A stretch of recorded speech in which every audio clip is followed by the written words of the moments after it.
Welcome to a special edition of Beat the Press Now, coming to you live from sunny Miami, Florida, as 5 Republican candidates prepare to take the stage here tomorrow night in the 3rd Republican presidential primary debate hosted by NBC News. I'm Garrett Hake inside our NBC studios at Telemundo. But before the candidates take the stage here in Miami tomorrow, tonight is election night. Control room, the music, please.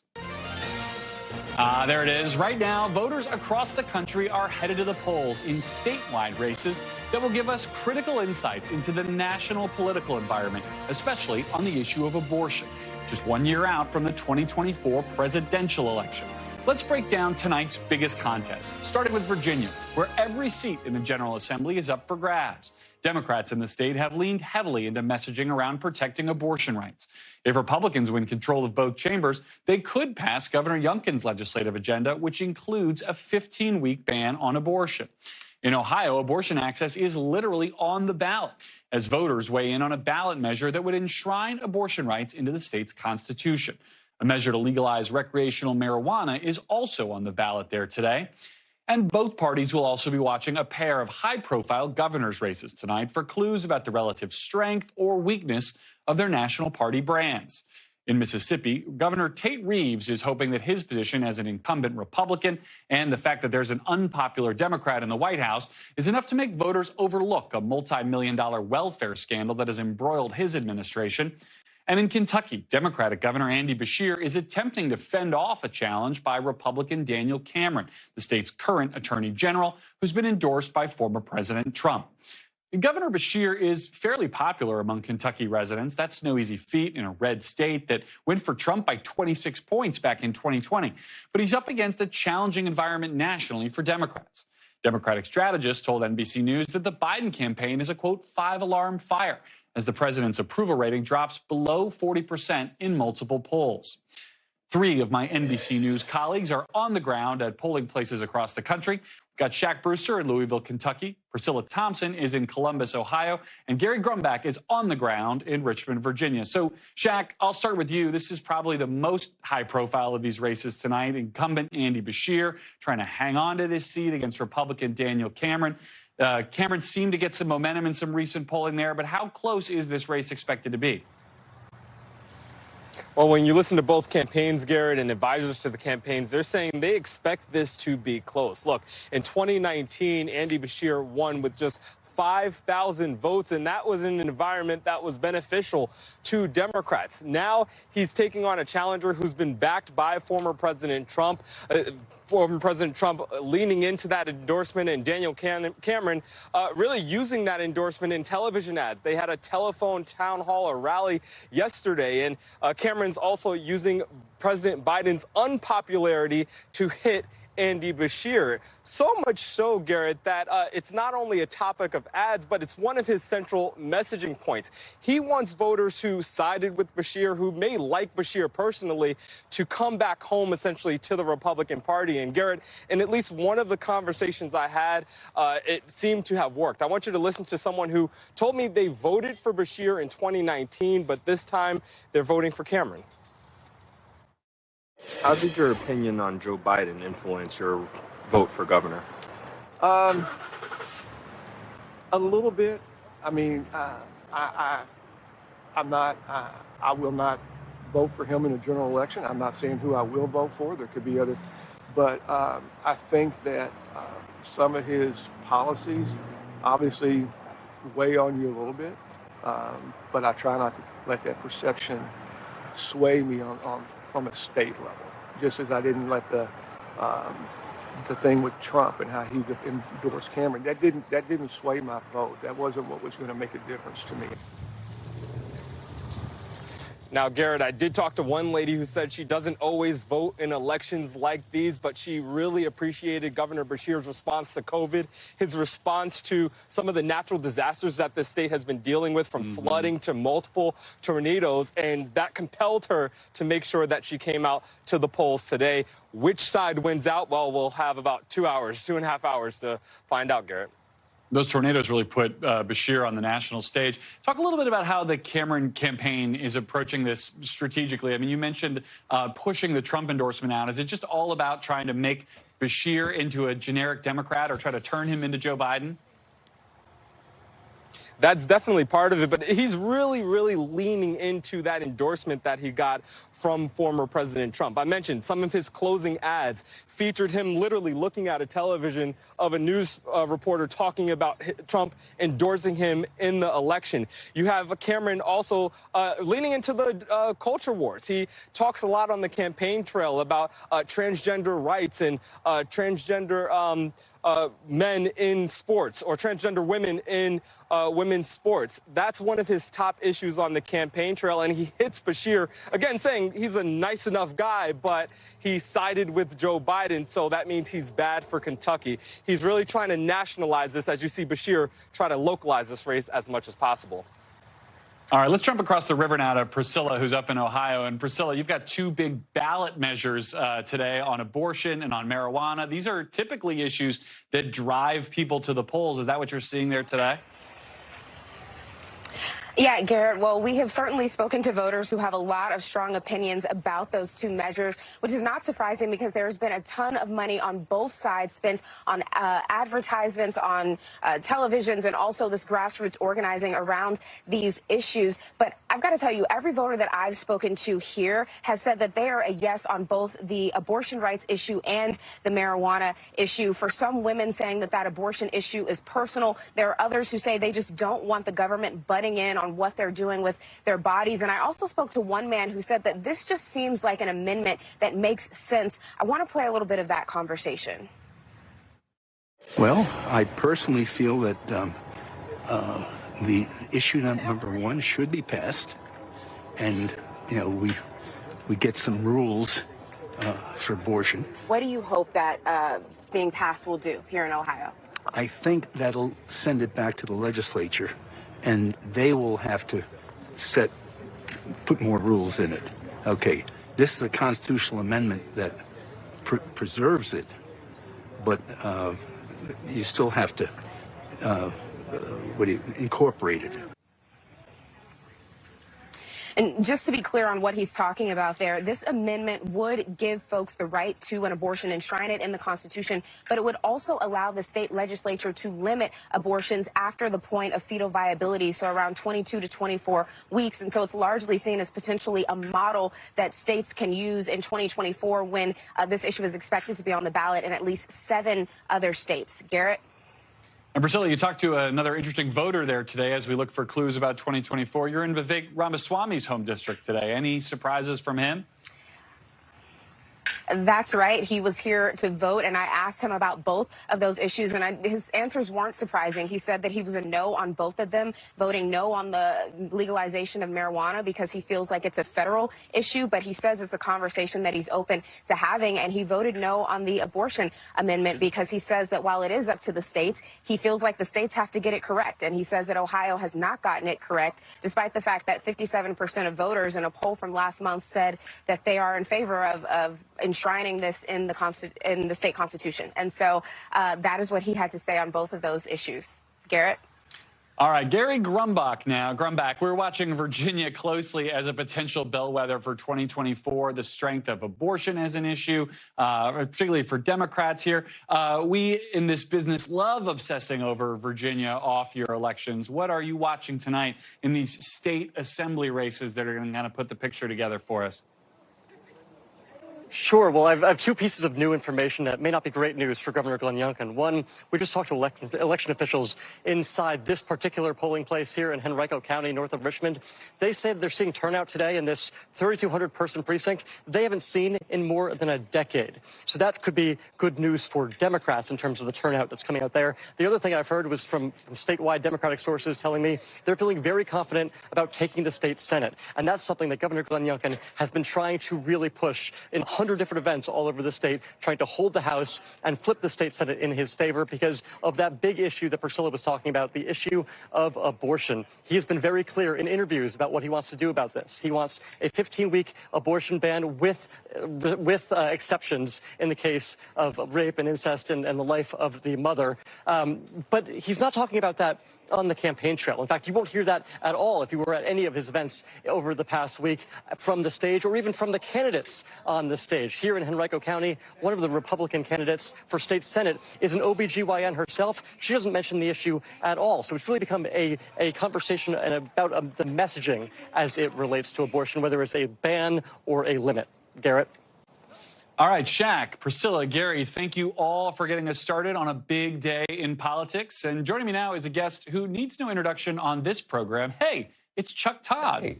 Chuck, what are you watching for today? It's election day. Start actually voting. I know. Right. We do these around here. Yeah. It's Tuesday. Voters are voting. What are you looking for? Absolutely. Look, it's what you're talking about here, right? How salient is the abortion issue still? We know the Democratic brand right now, people's feelings about politics, people's feelings about the economy are things that without the abortion issue, this would probably be a bad night for Democrats. But the abortion issue certainly has made it where, I mean, I hearing similar reports out of Virginia myself, we know likely where things are headed in Ohio. I mean, really, in some ways, Kentucky's the coin flip here. I mean, a Beshear loss is on Biden. And a Beshear win is on Beshear. It may not be fair to Biden and the Democrats that that's what that outcome would foretell there. But it's pretty clear that Beshear has has done everything else that it takes to win on his own. National environment would be the only thing not going his way. So if he lost, it would be the thing most people would point to. So let's break these out a little bit and start with Virginia, because I think this is the one that, we kind of junkies are most upset with because it's in our backyard. Everybody in D.C. has been watching the ads for months and months. But how do you put together kind of the mosaic of all these individual races? Are they truly all united around the abortion rights issue? That seems overly simplistic, but I think that'll be the lesson that folks try to learn out of whatever happens tonight. Well, I think also there's a real reason for it. You know, unlike the other places where abortion has been an issue, Garrett, Glenn Youngkin is drawn a line, right? That he is willing to defend 15 weeks, right? That's true. In some of these other places, so this is a real test of 15 weeks. Look, you and I both hear from various Republican pollsters who swear, hey, 15 weeks is acceptable to the public. And I always try to correct some of these pollsters. Acceptable doesn't always mean preferable. And I think that to me is one thing I think we're going to learn out of here. But if this were a statewide election, you'd say Democrats and Northern Virginia could power things and make it a really good night for Democrats. But most of these swing races are not in Northern Virginia. They're in the Virginia Beach and Norfolk media market. They're in the suburbs of Richmond, where the Northern Virginian Democrat is really worried about Donald Trump. Right. And it gets them fired up. And even the chaos in the congressional and the House Speaker business had an impact on voters in Northern Virginia. But the farther south you get in the state, the less the national environment's involved there. So this is why there could be a huge turnout of Democrats in Northern Virginia, and we could end up with a status quo result. Democrats hold the Senate, Republicans hold the Assembly. And Glenn Youngkin takes the red vest off and doesn't run for president. Correct. And that boomlet goes away. Yeah. Let's talk about Kentucky now. So I'm kind of with you on this one. This feels like a test of Joe Biden as much as it is a test of Andy Beshear. I almost called him Steve Beshear, but that speaks to his advantages, right? He's the son of a governor there, too. Does he just have to completely run away from the Democratic brand there? I mean, I'm always fascinated by these surveys that we see that show these Democratic governors in red states and vice versa outperforming so substantially their party. I mean, is that the alchemy for this for Beshear tonight? Just be but it isn't generic Democrat or just not be a Democrat at all? Well, in fairness to Beshear, he has his own brand. And you in some ways, you stumbled upon it when you said Steve Beshear, right? The Beshear Democratic brand is a moderate Democratic brand to Kentucky voters, right? You heard it in the interviews that Shaq was having with a couple of voters there. There is a distinct brand to Beshear's Democratic values versus the perception of the national values on that. But look, we're also seeing a test of just how important Trump is. You know, there's a fascinating issue both in Mississippi and Kentucky where the late deciding Republicans that have not yet gotten off the undecided column are those that love Trump the most. His voters are very much sort of late in tuning in, late deciding. It's very similar to young voters and African-American voters usually are tune in late. You know, sometimes it's later engagement by campaigns. We saw same thing here. I am wondering, though, are TV ads enough? And will Tate Reeves or Daniel Cameron wish they'd actually brought Trump to their states? And if there's a runoff in Mississippi, I promise you we will see Trump in Mississippi. I mean, we only have about 30 seconds left, Chuck, but I would be remiss not to hit Mississippi a little bit harder here, because this is one that Republicans might lose simply from taking their eye off the ball here a little bit. I mean, how likely is it that the one deep South governor's mansion just bumps over from Louisiana to Mississippi at the end of the day? Well, look, this is a case where it's sort of, there are permanent rules to politics that matter in statewide races. And when one party's held a governor's mansion for 2 decades, you're going to be vulnerable, right? They're trying for their, they've had the governor's mansion for 20 years. All I have to say is the word Brett Favre and welfare scandal, and I'm sure some people will say, oh, yeah. Well, that's been used by Brandon Presley, yes, one of those Presleys, for those wondering, has been used as a way to say, hey, look what happens when one party's in office for a long time. So I will tell you this, if Presley wins, or if this heads to a runoff, this is more about sort of a standard voter fatigue with one-party rule that we've seen in Kansas, we've seen in Maryland, we've seen in Massachusetts, any of these solid blue or solid red states that do elect somebody from the other party. That would explain Mississippi. All right, Chuck, we got to leave it there. We'll see if Brett Favre manages to rack up one last post-career loss, a rare skill for a quarterback. Chuck, he threw interceptions in his last 2 throws, one for the Packers and one for the Vikings. Don't think I don't know that. I'm sure you do. All right, Chuck, we got to leave it there. Always good to have you on an election day. We'll see you back here tomorrow to break down what happens tonight. But coming up next, new developments on the front lines of the Israel-Hamas war after Israeli Prime Minister Benjamin Netanyahu indicated an Israeli occupation of Gaza is now possible. Plus, 5 Republican presidential hopefuls are set to face off here in Miami tomorrow night. And time is running out if they want to make a run at frontrunner Donald Trump. We're previewing the big night ahead. You're watching Meet the Press Now.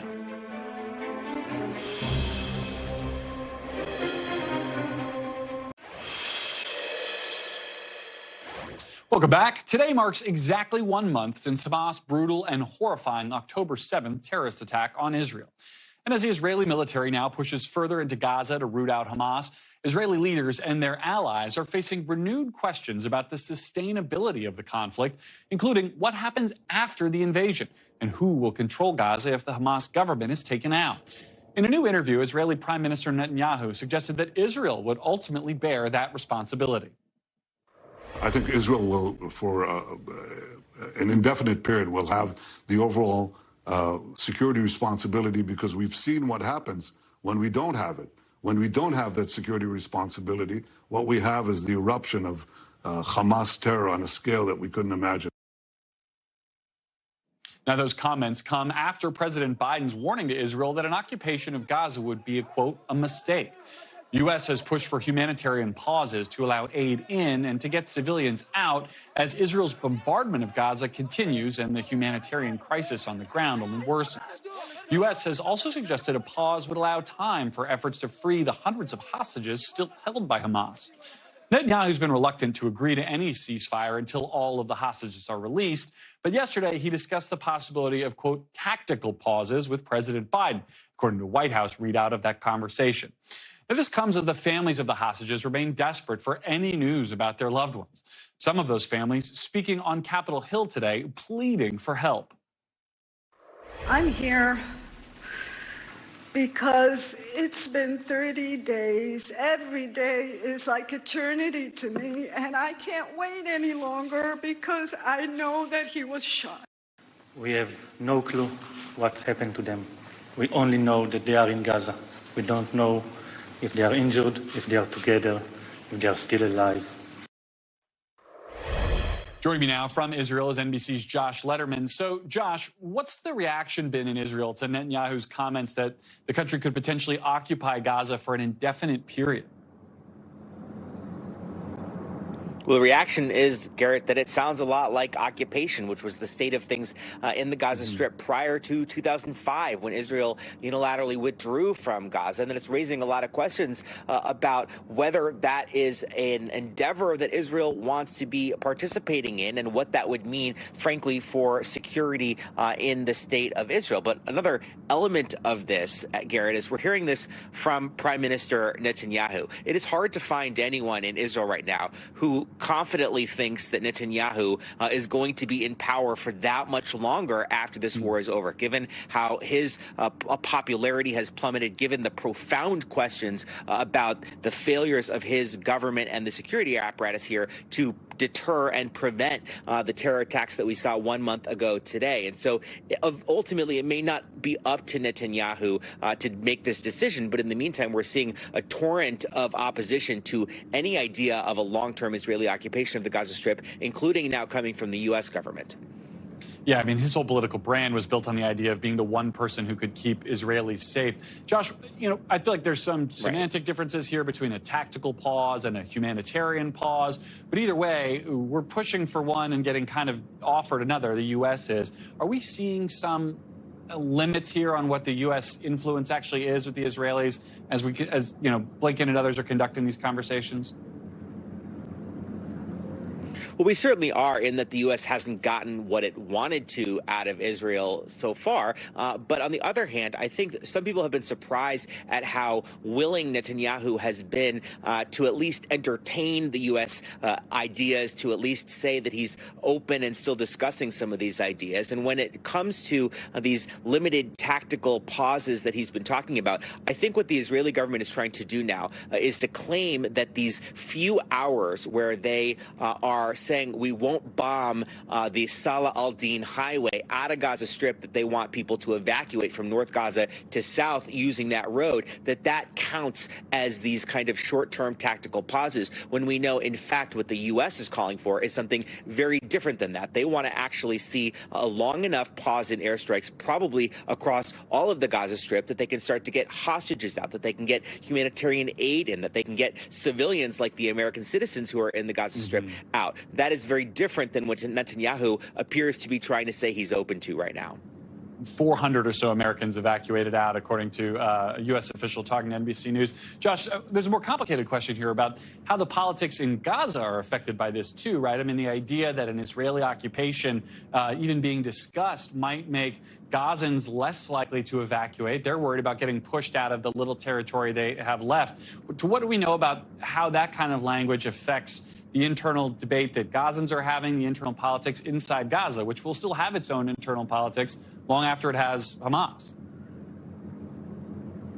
Yeah, suffice it to say that idea of mass relocation of people from Gaza is not going over well in the Gaza Strip or, frankly, anywhere in the Arab world. This all kind of was drummed up by that leaked Israeli government document about a week and a half ago that was an early intelligence kind of ideas document that suggested that 2 million people could be moved into Egypt for some period of time. Now, the Israeli military, they are now telling people within Gaza, look, if you leave your homes, if you follow our evacuation orders, you will eventually be able to go back to your homes. But obviously, there's not a whole lot of trust there. People don't believe that that's the case. And now we're seeing not only the whole Arab world, but also even the U.S. government and the State Department come out today saying they don't support mass relocation and people need to be allowed to stay in their homes or to go back to their homes. An incredibly complicated story. I'm glad we have you on it. Josh Letterman, thank you for your reporting. And up next, what happens in Miami? Republican candidate Ron DeSantis is coming to the debate stage tomorrow night, hoping to re-energize his campaign after winning the endorsement of Iowa Governor Kim Reynolds. I'll talk to a surrogate from the DeSantis campaign, Congressman Chip Roy, next. You're watching Meet the Press Now.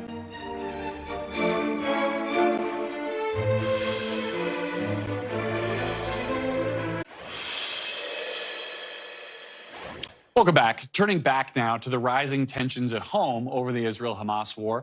A 69-year-old Jewish man died yesterday after he was injured during an altercation at dueling pro-Israeli and pro-Palestinian events in Thousand Oaks, California on Sunday. Witnesses told police that Paul Kessler got into a, quote, physical altercation with a counter-protester, fell, striking his head on the ground. At a press conference today, Ventura County Sheriff's Office said no arrests had been made and that they only identified the suspect as a 50-year-old from nearby Moore Park. The Sheriff's Office stressed it remains an open investigation and have not ruled out the possibility of a hate crime. Joining me now with the latest from Thousand Oaks is NBC's Liz Kreutz. So, Liz, what more do we hear from police today, and what did we learn about the circumstances surrounding Kessler's death? Hey, Garrett. Yeah, I mean, the big question still remains, even after this press conference, is what happened in those moments leading up to that altercation that caused Mr. Kessler to fall and hit his head. And that's the thing that law enforcement right now are continuing to investigate. As you mentioned, though, they do have a suspect, a 50-year-old man. They have not identified him, but they said that after Mr. Kessler's death yesterday, they did detain this man. They had a search warrant. They searched his home, and they, not long after, did release him. He is not under arrest right now. Law enforcement says that they are investigating this as a homicide, but that does not mean that there was a criminal act here. All of that under investigation right now. And we have heard reports from these conflicting witnesses and stories that perhaps the suspect had a megaphone and may have hit Paul Kessler in the face. The autopsy shows that he died of blunt force trauma to the head, which is consistent with him falling, like we've seen in the videos. But he did have injuries, they said, to his face. So that's consistent with perhaps some kind of blow to his face. But all of that's under investigation still, Garrett. All right, Liz, thank you for keeping us apprised on that. Let us know if there's any more developments this afternoon. And we'll be right back with more Meet the Press Now.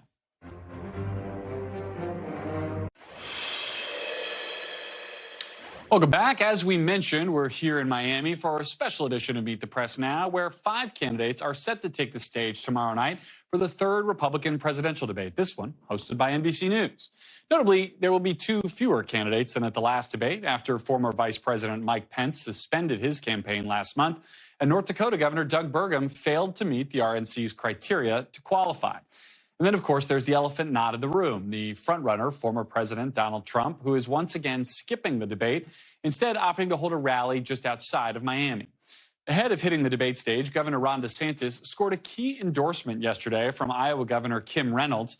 In an exclusive interview with NBC News, Governor Reynolds explained why she's backing DeSantis, saying that Trump can't win in 2024. Listen. Reynolds, do you believe Trump can't win? Yeah, I believe he can't win, and I believe Ron can, and that's a big reason I got behind him. I do not think he'll win the general. You will see the media shift and come at him, so the narrative that we're seeing now is not going to be the narrative.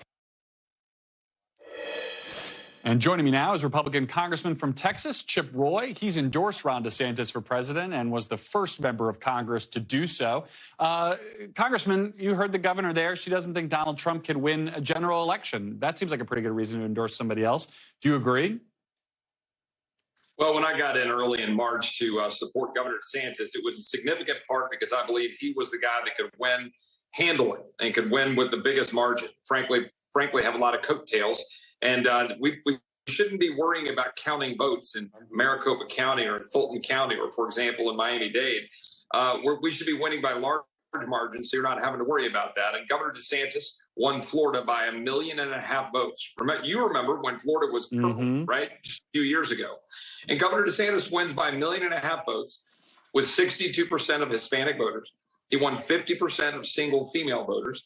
And I think Governor DeSantis gives us the best shot to run the tables and then have 8 years of service for someone who is a clear conservative with a clear conservative track record. And I'd like to put all of my, support behind him because that's what I want for the country, for my kids and grandkids.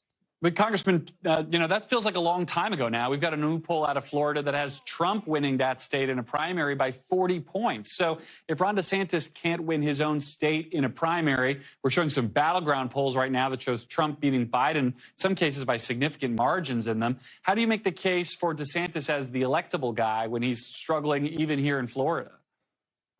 Well, first of all, I've learned over the years that polls are only as good as who you're polling, and it's only as good as the questions being asked. And I've learned over the years that a lot of things unfold when you see what people do on the ground. What we're seeing Governor DeSantis do in Iowa, where he has hit, I think, 80-something, 85, 88 or something of the 90-something counties in Iowa. He's been shaking hands. He's been doing the hard work. Meanwhile, the former president refuses even to come to the debate stage. I think that's kind of telling. I don't know that the president wants to get in a head-to-head matchup against Governor DeSantis when Governor DeSantis' track record is pretty daggum unassailable for most conservative voters. So, look, I think this stuff plays out. I've been around a long time watching politics, and you see what happens on game day. You don't worry about, looking at the preseason polls. What matters is what you do on the field. We got a game day tomorrow. I guess it's not the game day, depending on how you want to take the metaphor. But we got a pretty big game going on down here in Miami tomorrow night in this debate. What do you want to see from your candidate tomorrow? And do you think he ought to take on Donald Trump directly, including over the fact that the front runner's not showing up? Well, I think what you'll see from the governor is a clear indication from him about why he's the best candidate, right? And since the last debate, we've seen more evidence of it. Not only have we seen the governor do what he did in response to the hurricane in Florida, again, Hurricane Ron DeSantis, who gets it done and builds bridges and helps people and gets electricity and power back up. But you've had the governor step in when, frankly, this president, the current administration, is MIA, and he went over and got out thousands of Americans out of Israel. He stood up and he did the hard work as a governor to go take action. That's what I think you're going to see out of the governor tomorrow night. I think you'll see a very clear delineation by the governor about him versus some of the other candidates on the stage, Governor Haley, for example, and others, but also the former president. The former president should not be immune from criticism of his record or statements he's made or his electability just because he refuses to show up. I mean, I don't know. I guess it's a long drive from Mar-a-Lago to Miami. Oh, wait. Oh, no, he's choosing to do a rally instead, because he doesn't want to have to go head-to-head with Governor DeSantis because Governor DeSantis' track record is so strong. Congressman, while I have you, let's do our day jobs here for a minute. Let me ask you about Congress a little bit. You've got a deadline now to fund the government, 10 days away. I know you guys met this morning, Republicans did, to try to talk about a path forward. Are you satisfied with how House leadership is navigating this? And have you decided on kind of which of the options that exist to Republicans you believe you ought to take to try to keep the government from shutting down in a week and a half? Yeah, the short version is the American people who sent us here, particularly I can tell you the Texans that I represent, they want us to reduce spending. They want us to do our job to stand by Israel and defend our national security. And they want us to make sure that we're getting the job done to secure our border. I think we can do those things in the coming several months.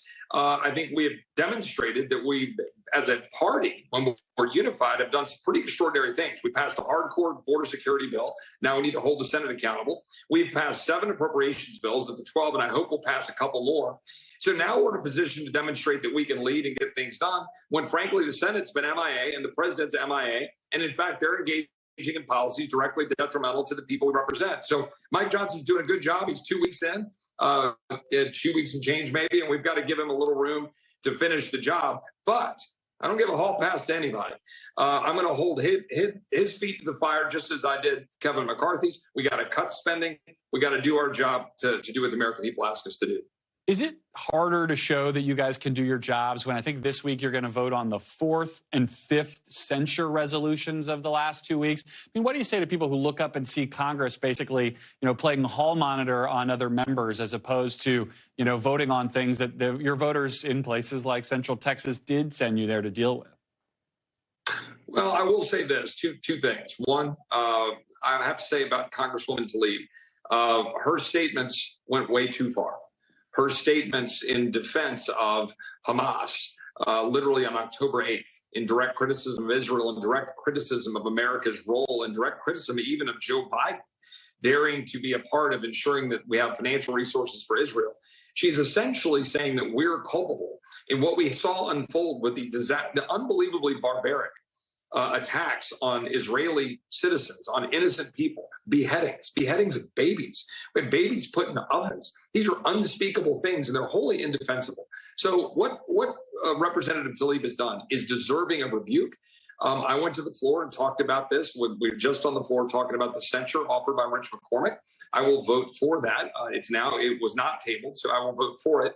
But we got to be careful about this, to your point. We don't need to be getting into a back and forth. And I did not support last week's resolution. I do think that Representative Green brought it forward in good faith because she is troubled as I am with what Representative Tlaib said. But I don't think it was drafted the way it needed to be, and we need to take great care. I mean, to your point, I don't want to get into a back and forth about, a Democrat or Republican, a Democrat or Republican. We just need to do our jobs. But some things rise to the level of needing rebuke, and this is one of those.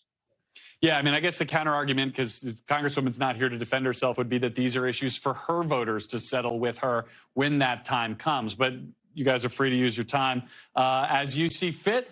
Chip Roy, I always appreciate your time and your interest in these matters. Thank you for coming on, and we will see how your candidate, Ron DeSantis, does tomorrow night. Now, as voters head to the polls on Election Day 2023, Democrats are growing increasingly anxious about Election Day 2024. As we reported earlier, recent poll numbers show President Biden trailing Donald Trump in 5 battleground states. And adding to the concern for Democrats, a dramatic drop in support from groups that helped elect President Biden 4 years ago. He has just a 1-point advantage among voters under the age of 30 in the latest New York Times Siena College poll of battleground states. That's down from 18 points, the same poll conducted in battleground states 4 years ago. And Biden's advantage among Hispanic voters has dropped from 34 points to just 8 points in these polls.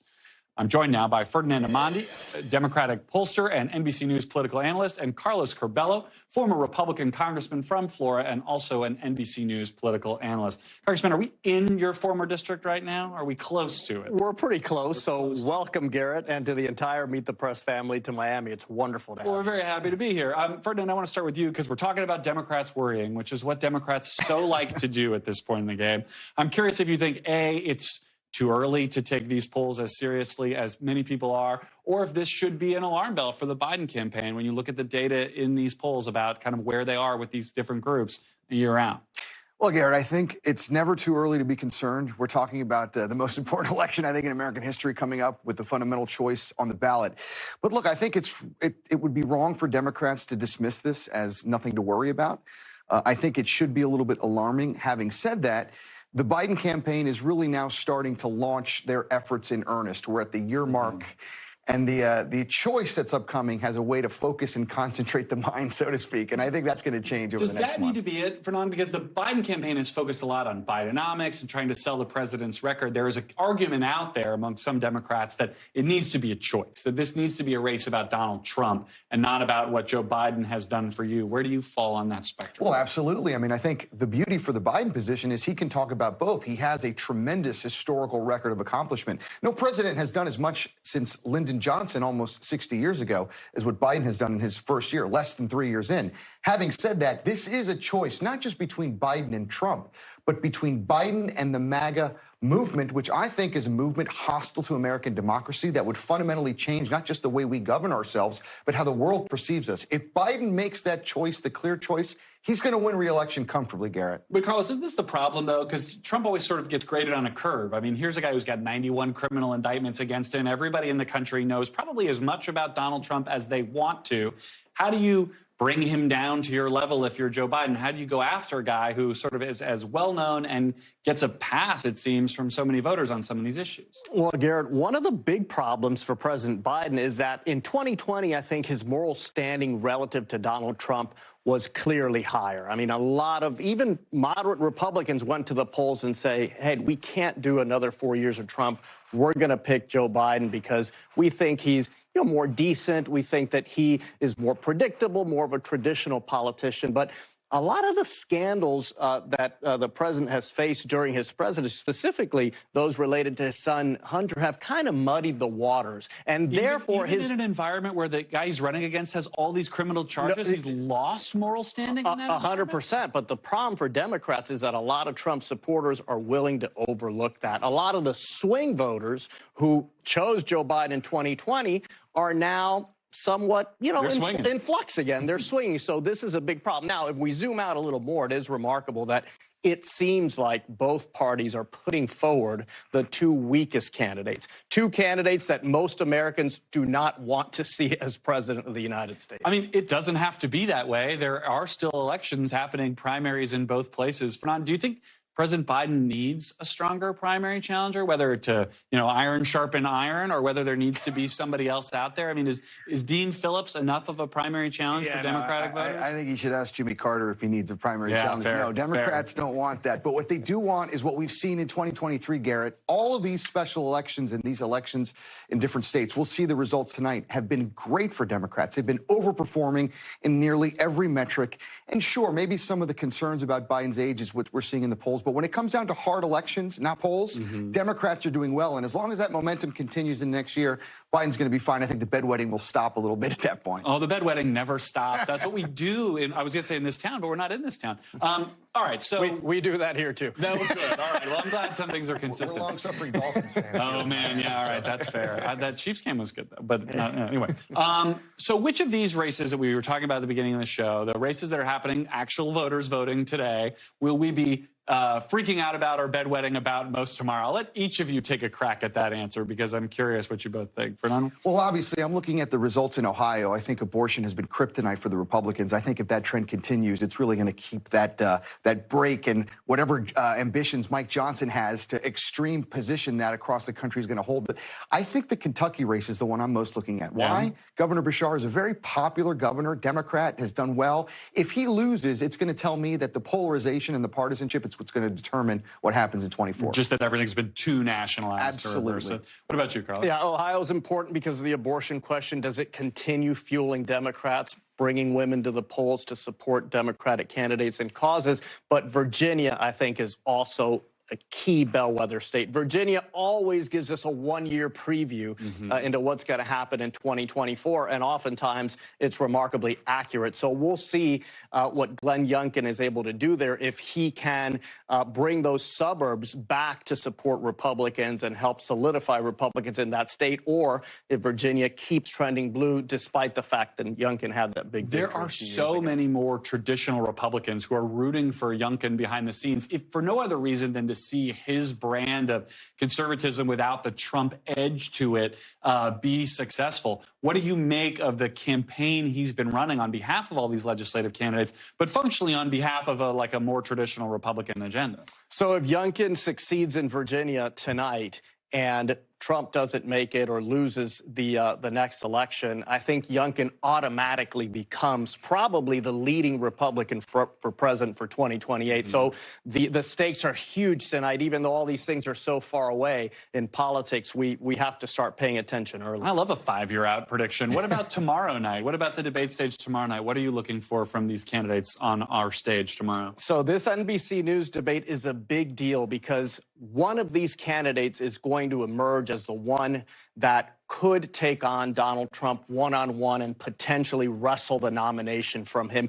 That's what the fight is going to be about tomorrow night, Garrick. Probably Nikki Haley against Ron DeSantis. Those two have really emerged as the two second-tier leaders here, and one of them wants that opportunity to face off against Donald Trump one-on-one, if not in every primary contest, certainly after the first 2 or 3. That's the positioning that we're going to see tonight. And look, I know a lot of people are saying, well, this is a race for second place.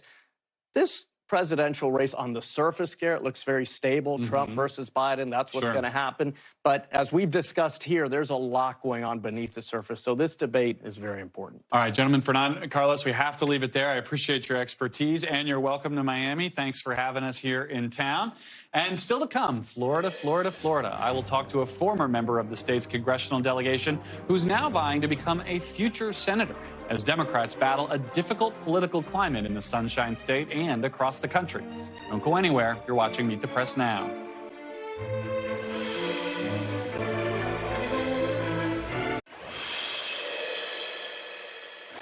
Welcome back. And as we look ahead to 2024, Democrats will not only be looking to defend their control of the Senate, but perhaps, just perhaps, even expand their majority. And among their targets is Republican Senator Rick Scott of Florida, in a state where no Democrat has won a statewide election in 5 years. And among the Democrats seeking to unseat him is former Democratic Congresswoman Debbie Muscarsel-Powell, who's looking to become just the second Latina elected to the Senate. Joining me now is that former Democratic Congresswoman and current Senate candidate, Debbie Muscarsel-Powell. Congresswoman, thank you for being here. I want to ask you about something you said earlier today. You said that Floridians have had enough of, quote, the MAGA agenda, but this state has been trending so red recently. Obviously, Governor DeSantis just reelected by a large margin. Marco Rubio reelected by a large margin. How do Democrats reverse that trend in a state that seems pretty comfortable with the MAGA agenda right now? Well, I can tell you, Garrett, that this state is not a red state. And part of the problem that we saw in 2022 is that most of our voters, Democratic voters, a lot of independent voters stayed home. If you look at the numbers and the margins, Ron DeSantis and Marco Rubio had very similar votes than they did back in 2018. So they didn't really gain a whole lot of new voters or new support. It was that our base stayed home. And that's because there was absolutely no infrastructure bringing our voters out. I remember I was traveling. I was working with Giffords at the time, combating gun violence, and I had been traveling the state. And there was absolutely no structure to communicate with our voters that there was an election and that it was an important election. Is that purely a technical problem, or is that also a messaging problem? Surely it's not just that you didn't have enough billboards and radio ads. Look, we can talk all day about messaging, right? I mean, I know that a lot of Democrats are constantly talking about that, but I think that at the end of the day, when you look at what's been happening in this state, we voted for a $15 minimum wage bill that was on the ballot. We voted to make sure that people who had served their time could actually be able to vote in the state. And what's happened is that, yes, Donald Trump has used this state as ground zero for the most extreme policies that are coming out of the Republican Party, but that's not who we are. Like you said, we just won 5 years ago. We won statewide. In 2018, Rick Scott won by barely 10,000 votes. There had to be a recount. And DeSantis also won by less than a percentage point. I won in 2018. This community down here in South Florida, knowing my story that I was an immigrant that came here really looking for opportunities, that had been working for many years at FIU, providing access to good quality health care. They wanted change. They wanted someone that was going to represent them in D.C. It's the same thing that I'm hearing now.